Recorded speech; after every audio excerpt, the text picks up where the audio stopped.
Hola, buenos días para todos y para todas. Estamos iniciando una nueva actividad de este ciclo de teleclínicas coordinados por ECO Uruguay.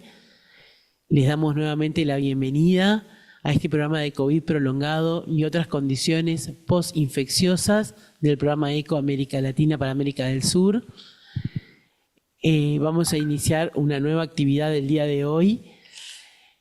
Les recordamos nuestros coordinadores del programa y los invitamos a esta nueva actividad que el título de la actividad es Infecciones post-COVID en adolescentes. Contamos con la presencia de la profesora Loreley García y es un gusto contar con esta colega que es amiga realmente y que ya ha estado con nosotros y realmente ha sido muy bueno poder tenerla nuevamente acá para poder profundizar en algunos aspectos vinculados a esta patología. Así que le damos las gracias y vamos a tener, como siempre, en la actividad, primero una presentación y luego la posibilidad de intercambiar y realizar preguntas. Les recordamos a todos mantener la cámara encendida y el micrófono inhabilitado si no están haciendo uso de la palabra.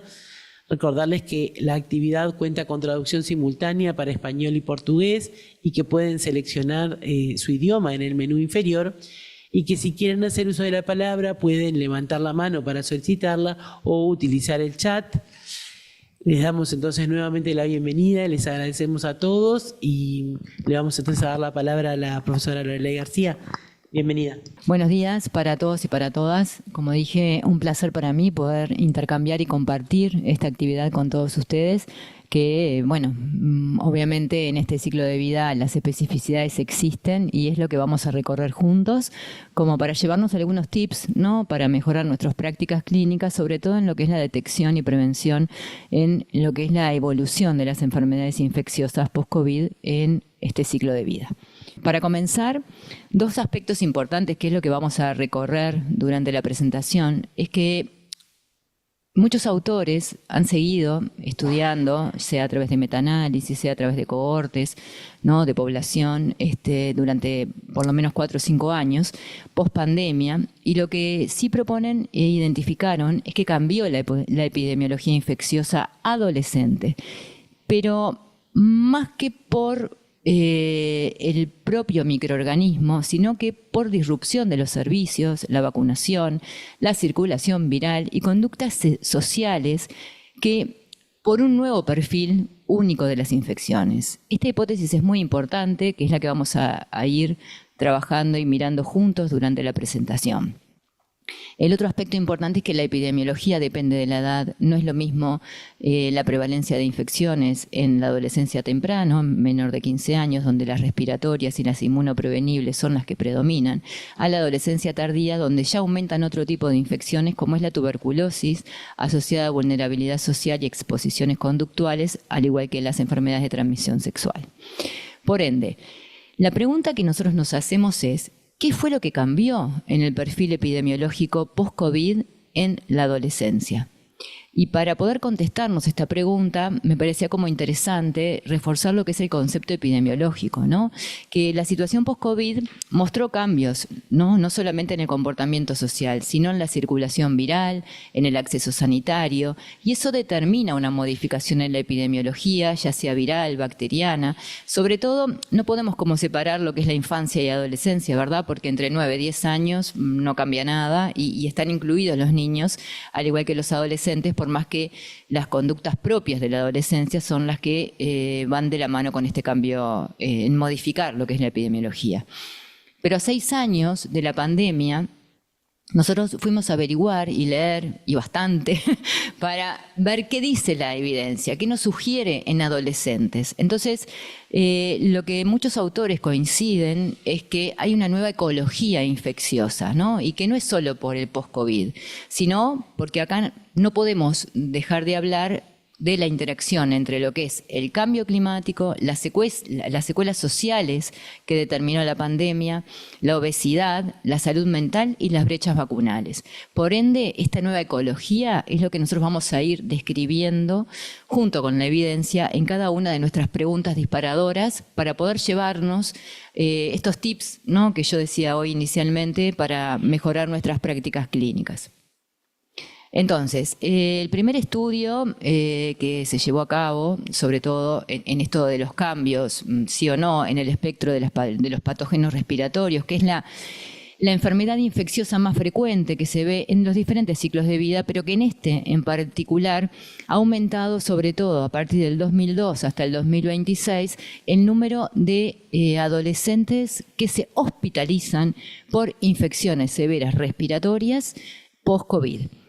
Lo que no modificó fue el tipo de virus, ¿verdad? La influenza sigue a la cabeza, obviamente en los momentos pandémicos o epidémicos de este virus, ¿no? Pero lo que sí ha cambiado es la forma de expresión en relación a la gravedad.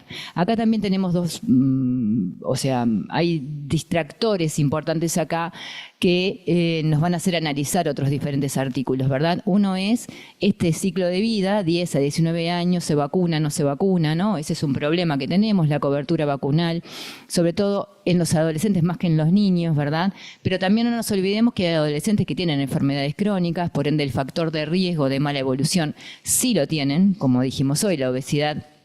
Lamentablemente en este ciclo de vida llega a 30-35% de la población general, entonces ahí tenemos un problema. Pero igual la mirada es que se hospitalizaron más y con patologías infecciosas, virales más graves. Lo otro que se modificó fue el otro virus importante, es el Mycoplasma pneumonia. ¿Y por qué digo esto? Porque también se modificó el espectro de gravedad de presentación. Para nosotros, años prepandemia, la tos crónica era uno de los motivos en los cuales uno pensaba en este germen.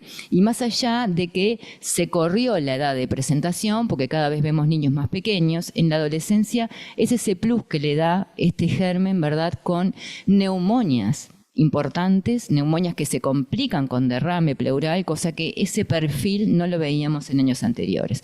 Esto es un ejemplo, ¿no?, y me parece como muy importante este paper, porque lo que sí hace es seguir evolutivamente desde la pandemia hasta el 2026, a estos pacientes que tuvieron infecciones por esos diferentes virus y cómo se comportaron en la evolución. Por ende, como dije hoy, nosotros esta nueva ecología, ¿verdad?, que la tenemos que mirar en forma global, si la empezamos a separar, ¿no?, en cada uno o en cada una de estas variables que venimos analizando, uno es el cambio climático y qué correlación tienen con las infecciones. Bueno, muchos autores, sobre todo, acá puse un artículo de nuestra querida compañera Elia Sandri, que es profesora adjunta de pediatría, en lo cual hay muchas publicaciones recientes que plantean qué infecciones son sensibles al clima y que para el Uruguay, al igual que en el mundo, son una amenaza creciente. Esto va de la mano con ¿qué? Con que el cambio climático, sobre todo, ¿no?, las altas temperaturas, multiplican el riesgo infeccioso o desplazan ciertos virus, ¿no? Entonces, a nivel mundial, el arbovirus es un problema, ¿verdad?, de salud en el cual reaparecen o desplazan dengue, chikungunya, zika, fiebre amarilla, la enfermedad transmitida por alimentos o aguas, ¿verdad?, ya sea las enteritis o diarreas, la hepatitis A, que en este país por suerte no tenemos, ¿verdad?, pero de todas maneras hay que estar atento a la vigilancia de la leptospirosis, otras infecciones respiratorias que se van aumentada sobre todo por un terreno especial, ¿verdad?, como es la contaminación, los incendios, el calor extremo, el hacinamiento en eventos climáticos, y no nos olvidemos de las inundaciones o acumulación de agua. Por ende, la OMS, en el año 2024 saca una alerta y nos dice que hay mayor dengue en las Américas, con una expansión que es regional. Por lo tanto, hay que reforzar la vigilancia, el diagnóstico y el control de la Aedes, ¿verdad? ¿Qué pasa en este artículo que escribieron las compañeras? Es que nos ponen no solamente en alerta, sino que nos brindan herramientas para ver cómo monitorizamos esto, ¿verdad? Y que el sector salud se involucre activamente en lo que son las prácticas de gestión ambiental. Y eso va a ayudar a enlentecer estos cambios, anticiparse, adoptar medidas, mitigar las consecuencias y considerar los factores en la planificación y el desarrollo de las políticas públicas. Por ende, los convido a que puedan leer este artículo que, la verdad, más allá del interés y de las herramientas que nos brindan, es muy ameno de leer. Por ende, el clima, ya vimos que sí, modifica, ¿verdad? La obesidad y las infecciones. Obviamente que es conocido para todos la asociación entre obesidad y mayor gravedad de influenza, sobre todo post-COVID-19, ¿no? Hay un mayor riesgo de hospitalización en estos pacientes, hay una peor respuesta inflamatoria, ¿no? Debida, ¿no? al sobrepeso y a la obesidad, hay una menor eficacia inmunológica frente a algunas infecciones y hay mayor complicaciones respiratorias, sobre todo con el influenza. Por lo tanto, si uno lee revisiones sistemáticas, van a ver la asociación entre obesidad infantil o de adolescencia con un peor pronóstico, sobre todo para este tipo de virus, incluyendo obviamente las hospitalizaciones y el aumento de los ingresos a CTI con una mortalidad menor al 1% para este ciclo de vida que, créanme, que es un montón. Este es el otro artículo que me pareció como muy importante, que es un metaanálisis en el cual apoya lo que veníamos nosotros hablando, ¿verdad? Pero lo interesante es que la obesidad per se identifica como un factor de riesgo aislado, ¿no? Sin la asociación de otros, ¿me explico? Entonces es muy importante tenerlo en cuenta para ver cómo ese paciente no se nos puede escapar en lo que es la cobertura vacunal. Creo que tenemos un gran desafío en eso, tenemos un gran desafío en conocer qué fármacos recibe, ¿no? Esos fármacos son inmunomoduladores, son inmunosupresores, de por sí la obesidad es una inmunosupresión, ¿verdad? Pero si le asociamos otro elemento más, creo que son pocos los pacientes, aunque la prevalencia es alta, pero son pocos los pacientes que tienen factores de riesgo para desarrollar infecciones graves. Entonces creo que nosotros tenemos un gran desafío en ese aspecto. ¿Qué pasa con la salud mental y las infecciones? Bueno, como hemos hablado otros años, acá intercambiando, ¿no? Esa secuela y ese daño en la salud mental en los niños y adolescentes durante y post pandemia, ¿verdad? ¿Qué es lo que pasa ahora, 6 años, ¿verdad?, de comenzado? Lo importante es que muchos autores coinciden en que la relación no es directa, ¿no? Como depresión, ansiedad, causa infección. Pero sí hay como vías claras, ¿no? Nosotros tenemos que tener en cuenta que durante la pandemia o peripandemia hubo como una menor consulta o la consulta es tardía frente a otras patologías prevalentes, ¿verdad? Hubo una peor adherencia a los tratamientos, obviamente que la cobertura vacunal descendió, bueno, las alteraciones del sueño, el sedentarismo, el mayor consumo problemático de sustancias, la mayor exposición a ITS, ¿no? Y lo que para todos nosotros es como un impacto siempre es que esta población es la que presenta el peor autocuidado, ¿no? Cuando se tienen enfermedades crónicas. Y lamentablemente la prevalencia de las enfermedades crónicas, no me refiero solamente a la obesidad, sino a la diabetes, al asma, que son las patologías estrellas en este ciclo de vida. Por lo tanto, la evidencia post-pandemia lo que muestra es un aumento, ¿no? Ya sea de la ansiedad y depresión, como veníamos viendo, ¿no? Durante y post, ¿no? Pandemia. Así que eso sí se mantiene. Y aquí están las cifras, ¿no? Sobre todo la depresión, que llega casi a un 15% en esta población, y la ansiedad. Y esto va de la mano que en estos estudios en los cuales se hace comparación, ¿no? Con caso control, sobre todo post-infección, ¿no? Por COVID-19, los adolescentes tienen más del doble de probabilidades de experimentar ansiedad y depresión. Por eso, esta es la población con estas patologías mentales en las cuales se inserta otro problema, que son las infecciones en este ciclo de vida, ¿verdad? Y que también se consideran como un factor de riesgo sumado a todas esas claves que yo les mostraba.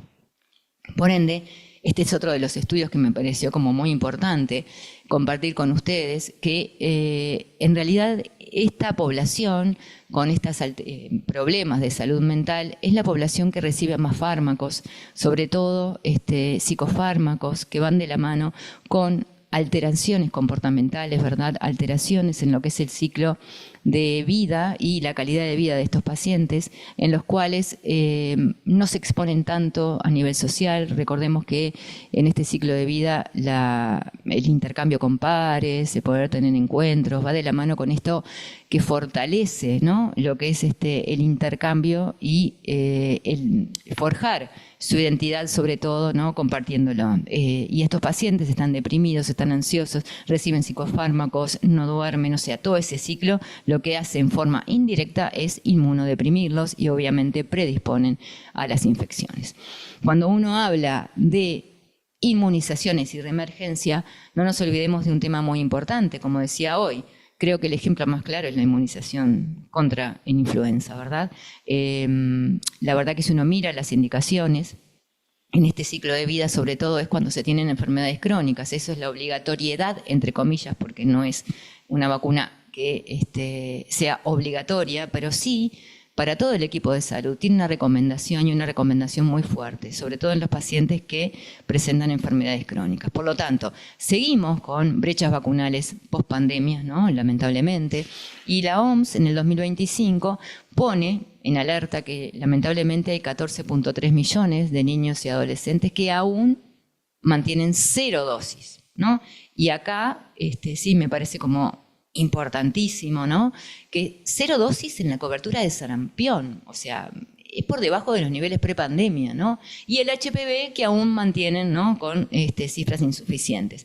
En esta alerta la influenza no es 0 dosis, pero sí disminuyó y disminuyó más del 70%. Digo porque quise poner 0 dosis como ese impacto en la mirada, ¿no? Porque el sarampión no puede reemerger, ¿no? Me parece que o sea, es un trabajo de prevención que nos debemos todos, ¿verdad?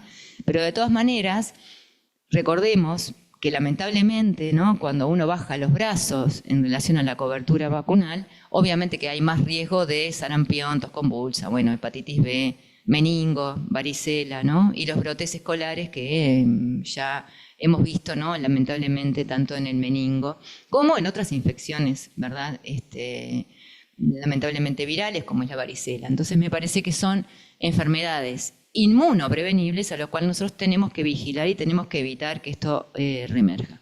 Es un desafío que tenemos todos y que estamos obligados a monitorizar.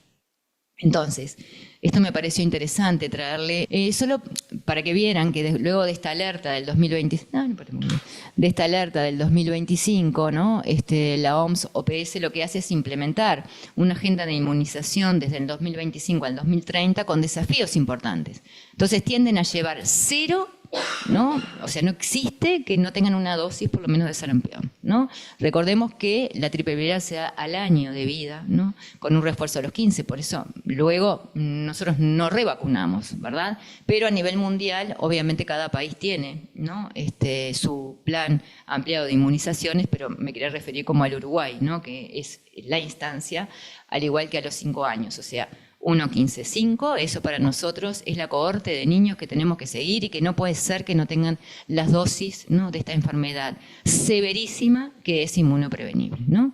Pero ¿qué nos pasa a nivel de Uruguay? Entonces acá yo les traje el último informe anual de coberturas, que es del año 2024, y que solamente saqué lo que es la de la cohorte adolescente por el tema que estamos charlando hoy, ¿verdad? Pero la TDAP registró una caída muy significativa en el 2024 y esa disminución no respondió a que hubieran problemas en la disponibilidad ni a cambios en el esquema. Y esto lo que hace es ponernos de manifiesto en esas fallas operativas en lo que es la captación de esta franja etaria, que debe ser abordada y con urgencia, ¿no? Recordemos que los adolescentes se controlan, ¿no?, por lo que es, bueno, en general el pediatra puede decidir cada cuánto se puede controlar, pero normalmente, ¿no?, la normativa es una vez al año. Eso se modifica con varios aspectos. Uno es si uno tiene que monitorizar y seguir a pacientes con enfermedades crónicas, y otro es si uno no logra en la consulta poder intercambiar sobre la importancia que tiene la inmunización. La inmunización como acto de prevenir enfermedades graves. La población y sobre todo los adolescentes en este ciclo de vida, recuerden que no miden el peligro, ¿no? Es igual que la comparación en los primeros 3 años de vida, siempre digo lo mismo, pero hay que fortalecer herramientas para que sí midan el peligro. Y el poder compartir con amigos, con pares, ¿no? El poder estar horas juntos, bueno, tienen que ir de la mano con una conciencia de prevención, ¿no? Si estás resfriado, no podés estar, ¿no?, todo el tiempo al lado de tu compañero sin medidas de protección, sin hablar de esos cuidados, que es parte de lo que nosotros debemos hacer en el consultorio, ¿no?, sobre todo de atención primaria. Y la otra, ¿no?, la otra infección, que es la del HPV, no nos olvidemos que la cohorte del 2013, ¿no?, porque, bueno, obviamente que saben que se da a los 11 años, alcanzó una cobertura histórica, ¿no? Fue del 70%, o sea que pasamos el 60%. Recuerden que antes era mucho menos, pero ¿qué pasó ahora? Todavía lo desconocemos porque no hay datos en el Uruguay que nos puedan mostrar si eso se mantuvo, declinó. Por suerte ahora nosotros en este país, a partir del año pasado, cambió y ya no son 2 dosis, ¿verdad?, sino que es una dosis solo. Eso lo que determina justamente es la adherencia mucho mayor, ¿no?, y más en este ciclo de vida. Por tanto, si terminamos de hablar de virus rápidamente, aunque los vamos a retomar al final, ¿verdad?, me parece como importante ver otra alerta, ¿no?, que saca la OMS, y son frente a las infecciones invasivas del estrepto del grupo A. Pero de todas maneras lo que sí relatan es algo muy importante, y es que post pandemia la faringitis y escarlatina e infecciones invasivas en realidad se mantuvieron, ¿no? O sea, aumentaron porque consultaron más, no aumentaron porque haya cambiado el perfil de la circulación. Digo porque es como importante. Lo que sí aumentó fueron las formas invasivas. ¿Y por qué? Porque durante la pandemia tuvieron una menor exposición inmunológica, ¿no? El uso de mascarillas. Recordemos que este virus en realidad tiene un factor de riesgo, esta bacteria tiene un factor de riesgo, ¿no?, para las enfermedades invasivas severas, cuando cursan infecciones virales, ¿no? Infecciones virales le hace influenza, micoplasma, rinovirus, metaneumovirus. Entonces, ese es un factor de riesgo muy importante para el desarrollo de esto. Si uno mira esta figura, ¿verdad?, comparativa de los pacientes que ingresaron a una UCI, ¿no?, y los que no ingresaron, digo, en relación, si uno mira, esto es sobre las formas graves e invasivas, obviamente que los que ingresaron tenían infecciones más severas, le hace sepsis, le hace fascitis necrotizante dentro de lo que son las infecciones de piel y partes blandas que el estrepto beta hemolítico del grupo A determina, ¿no? Lo más frecuente es que sea un impético, pero bueno, si uno mira para las capas más profundas, el riesgo más importante es que haga una fascitis necrotizante, porque ese paciente tiene el riesgo de muerte que aumenta casi un 80%. Entonces, si uno mira comparativamente en relación a las enfermedades más frecuentes que da este germen, le hace faringitis, ¿no?, como decíamos hoy, y luego más invasivas, neumonía con derrame, muchos más pacientes van y tuvieron criterios de admisión a la UCI que otros. La sepsis no siempre es igual a UCI, pero las sepsis graves, sí, ¿verdad? Y al igual que otras formas de presentación como son las artritis, la osteomielitis, o sea, todas enfermedades profundas, invasivas, que este germen ha determinado y que, con lo que veníamos diciendo, esa deuda inmunológica fue de la mano con que estas infecciones, no solamente por la severidad, sino por la evolutividad, ¿no?, y el riesgo de muerte que aumentó entre un 3 a 5%. O sea que sí se evidenció, ¿no?, este cambio en la evolutividad de este germen con ese factor de riesgo importante que son las enfermedades virales en este ciclo de vida. Por ende, ¿qué pasa con la OPS? ¿Cuál es la actualización epidemiológica en este grupo etario? Porque nuevamente me refiero, no es que no haya en otros ciclos de vida, ¿verdad? Pero como dijimos, este es un ciclo de vida específico en el cual tenemos que mirar y mirar atentamente, ¿verdad? Acá en Uruguay, desde el 2023, hubieron 66 casos de infecciones invasivas por el estrepto, piógenes o el estrepto beta hemolítico del grupo A, de los cuales 20 fallecieron. Y los grupos de edad que fueron más afectados fueron los de 6 y 10 años y los mayores de 60. Y digo esto porque cuando uno desglosa esta actualización, dentro de los 10 a 15 años, no fue el más afectado, ¿verdad?, pero llegó a un 11%. O sea que no es algo que uno tenga que descartar y pensar que no sucedió, ¿verdad? Pero como toda actualización epidemiológica, uno lo que hace es tratar de sacar los datos más importantes, ¿verdad? Entonces, lo que sí me parece como muy importante es que la tasa de incidencia aumentó. Si uno mira en el 2021, esta tasa de incidencia era menos de 0,2 y acá fue de 1,85 casos por 100.000 habitantes, ¿no? Y de mortalidad, que fue 0,56, años anteriores la mortalidad era menos de 0,01. Entonces, ojo con esto. Otra vez, alerta epidemiológica, miremos, ¿no? Y miremos cuáles son los factores que nos van a llevar a pensar en monitorizar a estos pacientes para evitar, ¿verdad? Justamente que, fallezcan o queden con secuelas. No nos olvidemos de eso, ¿sí? Entonces, acá para nosotros es importante saber cómo influyen los cambios hormonales, si tienen que ver o no, porque esa es la pregunta que nos hacíamos en diferentes años, ¿no?, que he venido aquí y hemos compartido desde lo que es la pandemia, de lo que es la pospandemia inmediata y ahora 6 años de esto, ¿qué pasó, verdad?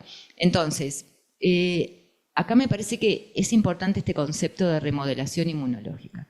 La adolescencia per se se está remodelando, ¿no?, en relación al fortalecimiento inmunológico, ¿verdad?, día a día, y hay muchos factores hormonales que influyen o impiden que esta remodelación progrese, ¿verdad?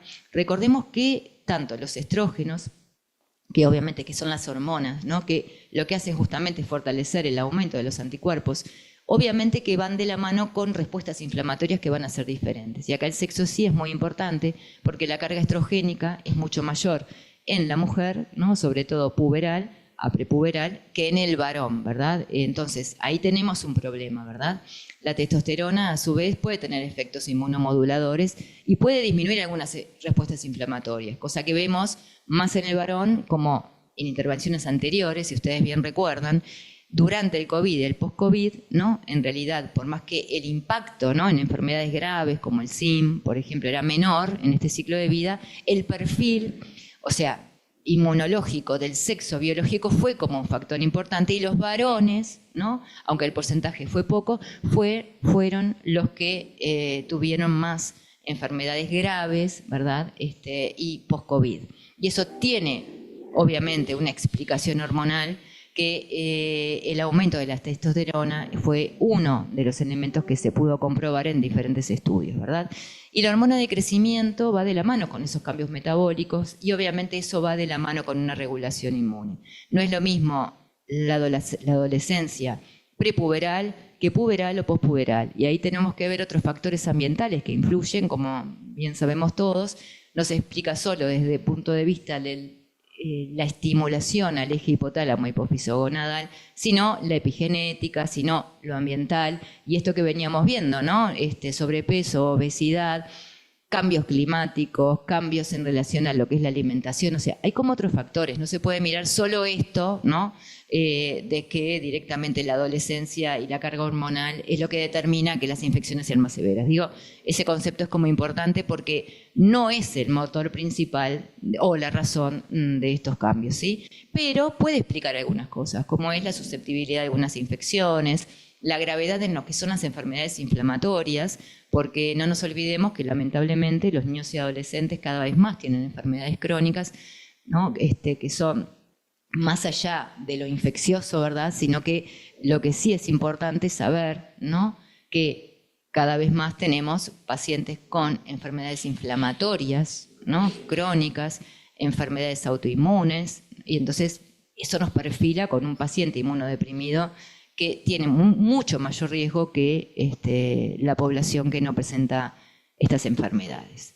Por ende, creo que es importante saber esto de lo que es la teoría de la deuda inmunológica, ¿no? Pandemia, cambios sociales, ambientales, esas modificaciones inmunológicas, sumado a la transición hormonal en este ciclo de vida, nos pone frente a un nuevo perfil epidemiológico infeccioso.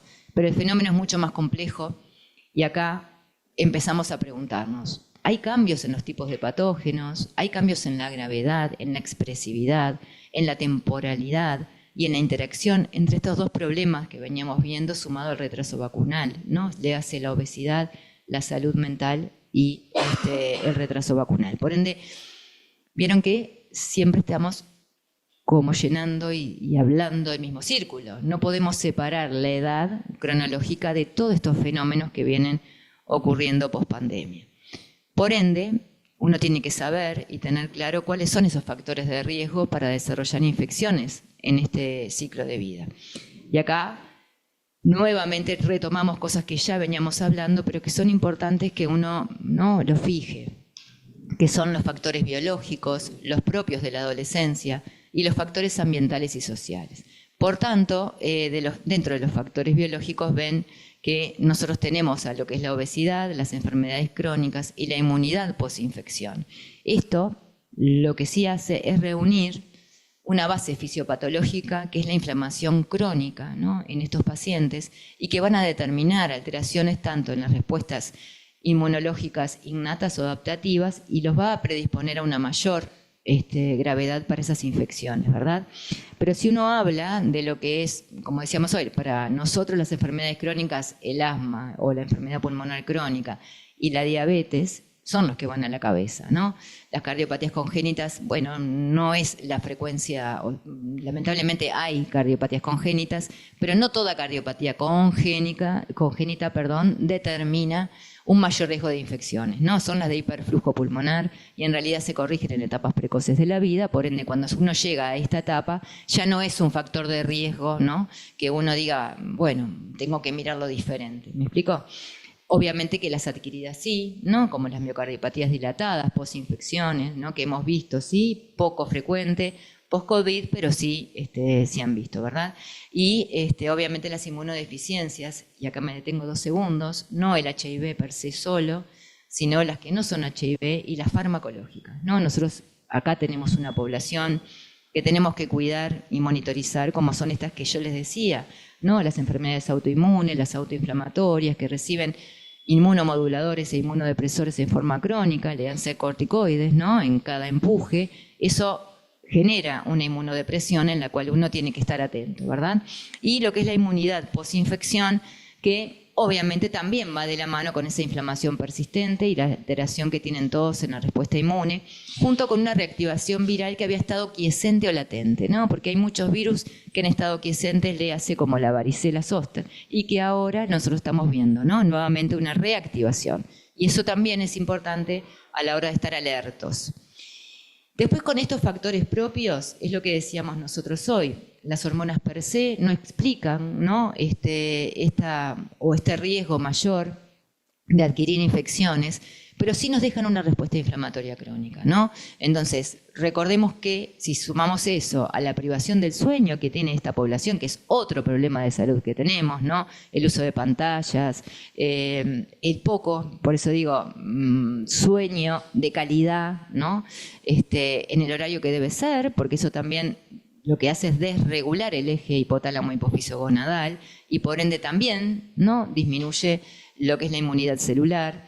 Sumado a la salud mental que veníamos nosotros hablando con este perfil de estrés crónico, todos esos son factores que van a aumentar el proceso inflamatorio y desencadenar las alteraciones inmunológicas. O sea que si uno mira cada uno de esos factores en forma aislada, todos coinciden, ¿no?, en una base fisiopatológica que va de la mano con la explicación, por eso no se pueden separar, ¿no?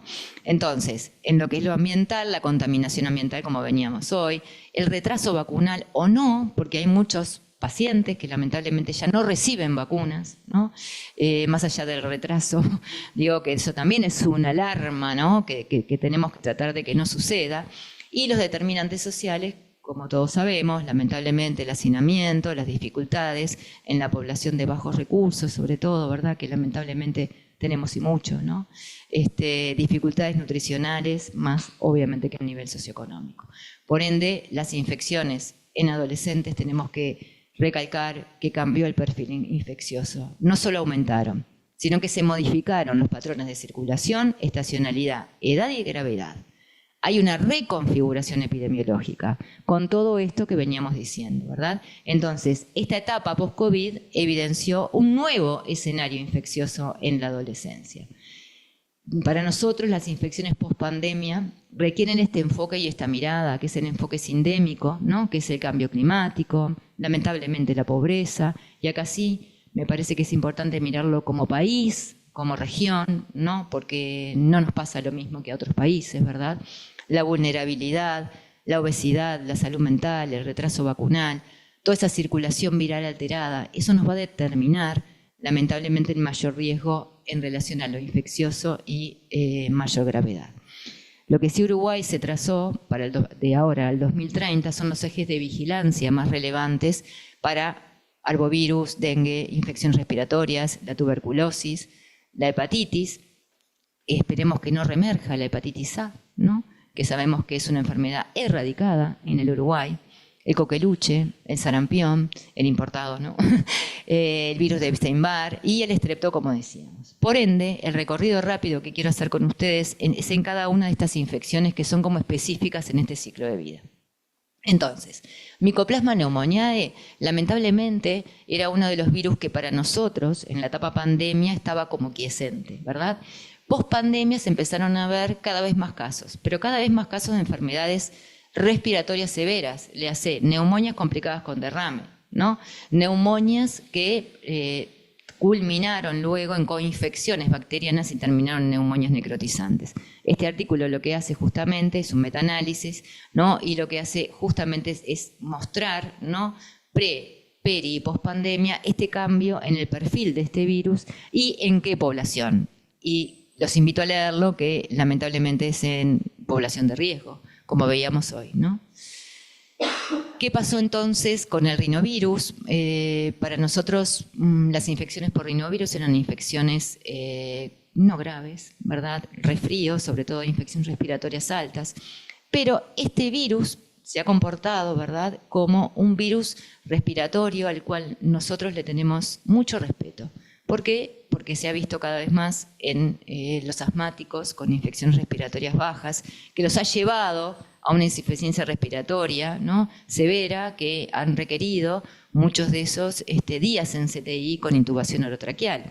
Ese virus cambió el patrón de daño, sobre todo a nivel celular, con una cascada inflamatoria mayor que no se evidenció en años anteriores. O sea que no solamente cambió el patrón del mecanismo, ¿no?, infeccioso viral del virus propio, sino que también la estacionalidad. Nosotros a este virus lo veíamos durante, ¿no?, la epidemia de influenza, y ahora es algo que vemos a nivel todo el año, ¿no? Y aparte también ha cambiado la edad de presentación. Cada vez lo vemos en niños más pequeños y en niños más grandes, los dos extremos, cuando antes era sobre todo para adolescentes, ¿no?, entre 10 y 19 años.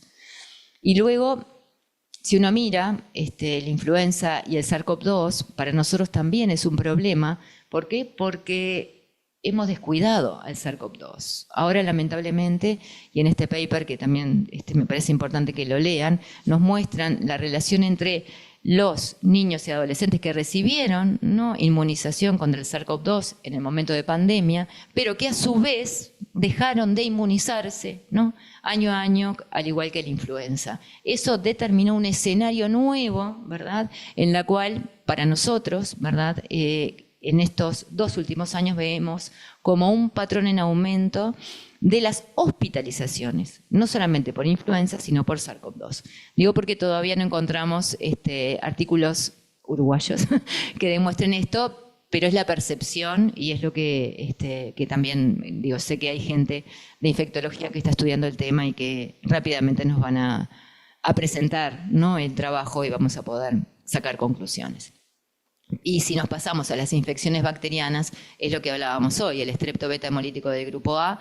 Para nosotros, vean este recorrido que me atreví a hacer de estos papers que hemos ido mostrando, y que en el 2002 empezaron, ¿no?, ya muchos trabajos a decir el resurgimiento de estas infecciones, sobre todo invasivas, el cambio en el contexto epidemiológico post-COVID, porque hubo una menor circulación, la reaparición de estos virus, una mayor susceptibilidad poblacional y las coinfecciones virales, que ese es uno de los factores de riesgo más importantes para las infecciones severas por este germen. Y no nos olvidemos de estas alertas clínicas que son como importantes a la hora de monitorizar. Si tenemos un paciente, ¿no?, que presenta una infección ya sea respiratoria o cutánea, ¿no?, como es la forma de expresión inicial de esta bacteria, si tenemos una fiebre persistente, alta 39-40, más allá de las 48-72 horas, es un elemento de alarma. Es como ese semáforo amarillo, ¿verdad? Si el paciente tiene un dolor muy intenso, desproporcionado en alguna de las lesiones de piel, no nos olvidemos de esta profundidad de lo que es la forma de expresarse de la fascitis necrotizante, ¿verdad? No siempre vemos la necrosis, ¿verdad? Pero sí esta disociación entre lo que es, sobre todo esa lesión profunda, el dolor intenso y desproporcionado, o al contrario, ¿no?, la analgesia. Bueno, el mal estado general, la dificultad respiratoria, que es persistente si tiene una neumonía, ¿verdad? Hipotensión o lesiones cutáneas que progresen rápidamente y se asocian obviamente a la coagulación intravascular diseminada con el púrpura, la expresión cutánea, ¿no?, de lesiones purpúricas. Por lo tanto, en adolescentes siempre debe pensarse no solo como causa de angina, sino como una potencial causa de infección invasiva. Y esto es especialmente si hay una infección viral reciente, ya sea varicela, lesiones de piel o deterioro clínico. Por ende, para terminar, la otra bacteria que no quería dejar de nombrar es el Mycobacterium tuberculosis. Lamentablemente, en este país tenemos una reemergencia, ¿no?, en este ciclo de vida, tanto infancia como adolescencia, de la tuberculosis. Y este trabajo realizado por Gabriela Maya, ¿no?, y todas las compañeras de la lucha antituberculosa, es un trabajo que nos debe interpelar, ¿verdad?, en el cual muestra también lo que es los cambios en esta situación epidemiológica, antes, durante y después, ¿no? Entonces, obviamente aquí también traje los datos en este ciclo de vida, ¿no?, pero entre el 2018 y 2023 se encontraron 660 niños, niñas y adolescentes con tuberculosis confirmada, digo porque esto también es importante, no sospecha de, ¿no?, con el antecedente de un contacto, ¿verdad?, que ocupaba más del 50-60% y que lograron aislar el germen en forma con estudios, ¿no? Entonces me parece que eso también es importante. El 50% de esta población eran adolescentes tardíos, ¿verdad? Varón, bueno, como dice la literatura, ¿no?, son los varones los que en realidad más adquieren tuberculosis. Lamentablemente, como va de la mano, ¿no?, con una enfermedad en la cual el nivel socioeconómico influye y mucho, 71%, ¿no?, son de me quedé mal ahí, perdón, de salud pública. 51% requirió ingreso hospitalario. Esto no es nada menor, porque eso hablaba, ¿no?, de que la mayoría eran neumonias o meningitis, ¿tá? O sea, enfermedades importantes, graves, ¿no? La localización pulmonar siempre es la forma de presentación más frecuente, ¿no? Pero de todas maneras vimos localizaciones extrapulmonares, ¿no?, ya sea a nivel encefálico, a nivel osteoarticular, que fueron las menos frecuentes, pero digo, porcentaje entre un 3-4%. Y los factores de riesgo en esta población eran que el 53% sí tenía un contacto con un caso confirmado de tuberculosis, ¿sí? Bueno, que tuvieran inmunodepresión, que no fuera HIV, eso se asoció en un 13%, y el consumo de psicofármacos, que fue un 8%, y esto lo quería compartir con ustedes, porque era en esto que veníamos charlando, ¿no? Salud mental, ansiedad, depresión, pacientes que reciben estos fármacos, pacientes que se aíslan, pacientes que no consultan, un círculo vicioso, ¿verdad? Porque uno puede tener una enfermedad respiratoria pensando que es una infección prevalente, ¿no?, transitoria, pero que se prolonga, y no solamente puede estar enfermo, ¿verdad?, y presentar una tuberculosis pulmonar, sino que también puede ser el caso que empiece a contagiar a otros. Y digo, esto es lo que dice la literatura: cuanto más consumo de psicofármacos, más riesgos de infecciones. Entonces, ese es como el perfil a lo cual tenemos que estar atentos, ¿verdad? Por lo tanto, en este trabajo, las conclusiones es que el aumento, ¿no?, de casos de tuberculosis en niños y adolescentes fue sostenido desde el año 2018, pero el aumento significativo post-pandemia es lo que la OMS ya venía alertando y lo que confirmamos en este país. Obviamente que hubieron diferencias, en la forma de presentación clínica. Esto que yo les decía que la mayoría de los niños en general, uno lo que sí hace es captarlos por el caso índice, que siempre es un adulto, ¿no? Pero no veíamos formas graves. O sea, ese perfil también cambió, ¿sí? Y obviamente que para nosotros la letalidad aumentó y sobre todo durante y después de la pandemia. Por ende, ¿qué nos vamos a llevar, ¿no?, de este ciclo de vida? Y me parece que esto que veníamos hablando, ¿no?, desde el principio, lo que es el enfoque sindémico, este nuevo escenario, la ecología infecciosa, esa reconfiguración que hay en este ciclo de vida y esta remodelación inmunológica propia, ¿no?, de la adolescencia, con la suma de todos esos factores, creo que lo que hace o le da la especificidad a este ciclo de vida que para nosotros es como muy importante. Así que bueno, muchas gracias. Muchas gracias, Lorelei. La verdad, una revisión impresionante, muy buena, porque la verdad que además de que abordando múltiples aspectos, creo que deja una mirada global del abordaje que la verdad que es impresionante para los que trabajamos en general con infecciones, y sin lugar a dudas para los que ven adolescentes.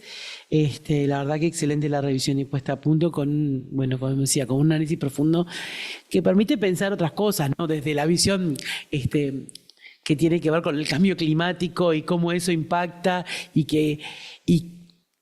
la visión de la salud que estamos viendo en nuestro tiempo, donde claramente la salud mental, el cambio climático, lo que tiene que ver son otros aspectos, lo que tiene que ver también las infecciones con las enfermedades crónicas, que hablábamos y que hablabas en realidad, y en esta etapa tan importante de la vida, y la verdad, y me encantó también el concepto y la integración del concepto de la deuda inmunológica y el impacto que eso podría ocasionar o puede ocasionar o está ocasionando en el perfil de las infecciones, tanto del tipo de microorganismos como de las presentaciones que de alguna manera estamos viendo en los adolescentes. Me quedé con ganas de ir a leer el trabajo de Asandri, así que me lo llevo anotado de deberes y lo recomiendo para los demás, porque el análisis, aparte de lo que es el cambio climático, las infecciones, es realmente muy bueno. Y creo que esta visión de la deuda inmunológica y entonces de alguna manera cómo la respuesta ante las infecciones cambia, creo que realmente es una mirada muy interesante de dar en un periodo muy peculiar de la vida. Digo, la verdad, me parece que eso fue muy interesante. Y por otro lado, quería destacar, bueno, la preocupación que a todos nos genera lo de las brechas vacunales, y cómo eso pensamos que puede también llegar a impactar en los próximos años en las enfermedades infecciosas y en la emergencia o reemergencia de algunas enfermedades infecciosas, o en el perfil que podemos llegar a ver, con lo que entre la suma de la deuda inmunitaria y estas brechas vacunales, digo, para pensar un poco también lo que viene por delante, para repensar un poco también la respuesta. Yo no trabajo particularmente con el tema de adolescencia, y entiendo que el autocuidado en esta etapa es un poco diferente y un poco más difícil, pero quería preguntarte cuánto te parece que incide lo hormonal. Pues yo no me queda tan claro que tenga tanta incidencia en la respuesta a las infecciones, pero te quería preguntar particularmente esa. Me quedo esa. Sí, en realidad por eso es como muy importante. Lo hormonal solo no es, ¿no?, un factor de riesgo que uno diga, bueno, no va a llevar a que las infecciones no tengan, o sean invasivas, cambie el modelo, no, la agresividad, no. Pero sí es importante verlo. No es lo mismo lo prepuberal que lo puberal. ¿Y por qué me detengo acá? Porque a nivel, o sea, en lo prepuberal nosotros no tenemos descarga, ¿no? Hay un silencio hormonal en lo cual directamente, o sea, el estímulo, ¿no?, para que el hipotálamo, ¿no?, empiece a liberar la GnRH va de la mano con la leptina, ¿no? Que es muy importante tener un peso en salud adecuado para que ese estímulo exista y es lo que determina que se empiezan a liberar desde la hipófisis lo que son las hormonas sexuales, ¿verdad? Y la hormona más importante es el estrógeno para la protección inflamatoria, ¿está bien? Entonces, en la etapa prepuberal no existe, ¿no? Y la prepuberal, en general, uno define que empieza la etapa puberal en las mujeres entre los 8 y 10 años y en los varones entre los 9 y 11. ¿Qué pasó durante la pandemia? Porque esto sí hay que relacionarlo, es que lamentablemente cambió el tempo secuelar que se llama, ¿no? Entonces, o hay, ¿no? Pubertades adelantadas o hay pubertades tardías, son los dos extremos, ¿verdad? Entonces, si yo tengo a esa niña menos de 8 años con una pubertad adelantada, ya tengo la carga estrogénica, a lo cual la va a poner de mayor riesgo de desarrollar, ¿no? Enfermedades inflamatorias, no infecciosas. Si yo tengo a esa niña que su menarca fue más, o sea, después de los 13, 14 años, esa niña ya tiene un eje hormonal que está funcionando, ¿no? No es que esté quiescente, sino que está funcionando y libera precursores inflamatorios. Entonces se para distinto, porque esa adolescente no va a tener riesgo de una infección severa. La más pequeña sí. ¿Me quedó claro? Porque es difícil de entender. Pero lo bueno es que no se puede aislar, ¿no? De ese momento que tiene que ver con lo ambiental, ¿no? O sea, las hormonas no se pueden ver solas. Creo que ese es el mejor de los conceptos. Y el varón corre el riesgo de que la testosterona, justamente el estímulo, ¿no? Sobre todo de la testosterona, va de la mano con que no es proinflamatorio. Entonces los predispone a infecciones más graves. Contesté la pregunta porque es entreverado, pero... Divina, sí, un tema complejo. Sin duda un tema complejo y muy interesante, la verdad. Sí. Bueno, yo también me uno a las felicitaciones y a mi admiración por la revisión tan profunda, tan completa que hiciste, Loreley, y te agradezco enormemente en nombre de todo ECO. Y preocupante, ¿no? Diría yo, muy preocupante porque has tocado infinidad de factores que interactúan entre sí y que se unen mucho a una preocupación que estamos manejando desde ECO de hace mucho tiempo, que es la preocupación por la próxima pandemia y la escasa o nula preparación de los países para enfrentarla. Y tú creo que por allí insinuaste bastante claramente seguramente compartís esta preocupación. Sí, totalmente. Por eso digo, uno cuando viene a estas actividades lo expone a que tiene que estudiar mucho y leer mucho y lo bueno, no, porque si no capaz que uno no busca un paper, lo lee por encima, pero no profundiza, ¿me explico? Y a mí es eso lo que me preocupa. Me preocupan las coberturas vacunales. Nosotros tenemos enfermedades inmunoprevenibles, no infecciosas. Bueno, vos sabés más que yo, Mariana, pero lo que digo es que no podemos permitirnos perder ese enfoque, ¿no? De prevención. Porque si perdemos el enfoque de prevención, bueno, estamos muy mal, ¿no? Y creo que eso sí corresponde, ¿no? Al equipo de salud, ¿no? Que se empape en el tema. Porque digo, no quise entrar en el tema, ¿no? Pero también ahora nosotros vemos familias a los cuales no es que haya un retraso vacunal, directamente no se quieren vacunar, ¿no? Entonces, ese es un gran desafío que tenemos, sobre todo, lo digo como pediatra, porque en general la mayoría de las vacunas se dan en pediatría, ¿no? Entonces, a lo que voy es que uno tiene que tener como esas habilidades, ¿no? En la práctica clínica de decir, bueno, hay que ceder un poco, porque si vos le decís, mirá, le tiene que dar 5 vacunas y no lo quieren vacunar, bueno, pongamos en prioridad cuál sí o sí hay que dar. ¿Me explico? Por más que uno hace ese recorrido y dice lo importante, yo no estoy diciendo que no, pero a lo que voy es que hay que tener una flexibilidad, ¿no? La población cambió, ¿no? Hay otros miedos, hay otras preocupaciones frente a los efectos de las vacunas, y bueno, tenemos que tratar de modificar, ¿no? Nuestra práctica clínica y tratar de reflexionar juntos con esos cuidadores. Muchas gracias. Bueno, muchas gracias. La verdad que muy interesante toda la presentación y también esta idea de todos los determinantes que pueden estar en este periodo pospandemia más que el efecto viral en sí mismo. No sé si alguien de los que están conectados quieren hacer alguna pregunta. ¿Tá? Si no, vamos cerrando capaz.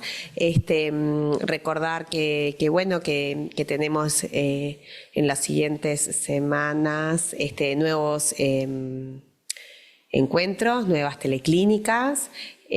Ahora se viene ya nomás en 2 semanas, el 15 de junio y otra el 29 de junio, que los invitamos a participar. Y bueno, no sé, mucho más. No, y va a quedar disponible subida a la plataforma la actividad de hoy y les compartimos ahí la encuesta, si la pueden completar, les agradecemos mucho, la verdad que ha sido un placer escucharte nuevamente sobre este tema, nos vamos con la cabeza llena de ideas y de cosas como para encarar y creo que son temas que cada vez están más sobre la mesa y es esa reconfiguración también de cómo pensamos las cosas desde la medicina, que es un desafío enorme. Y que la pandemia también abrió nuevas puertas. Esto de pensar las cosas post-pandemia nos pasa a todos. Uno hasta piensa, no, bueno, esto fue después de la pandemia. Realmente marcó un hito en muchas cosas. Y sin lugar a dudas, también desde lo inmunitario, ¿no? Y en la adolescencia probablemente se vea más claramente. Así que, bueno, muchas gracias nuevamente por compartir con nosotros tu conocimiento y tu tiempo. Y bueno, les agradecemos a todos y nos encontramos en la próxima sesión. Gracias, Henry.